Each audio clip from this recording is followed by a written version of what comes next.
এই কথা শুনিবা মাত্র বন্দী অতিশয় আহ্লাদিতা হইয়া বলিলেন, না আহ্লাদিত।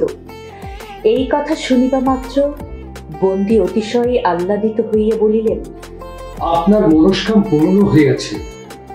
আপনি যেই ব্যক্তির উল্লেখ করিলেন সে এই হতভাগ্যই আপনাকে 1 মাস আপন আলোয় রাখিয়াছে। 1 মাস কাল এই হতভাগ্যই আপনাকে 1 মাস কাল আপন আলোয় রাখিয়াছিল। আপনার মনস্কাম পূর্ণ হইয়াছে। আপনি যে ব্যক্তির উল্লেখ করিলেন সে এই হতভাগ্যই আপনাকে 1 মাস কাল আপন আলোয় রাখিয়াছিলেন। তাহার এই কথা শুনিয়া সৃষ্টি হইল স্বর্গের মাঝে সুন্দর একটা দুনিয়া।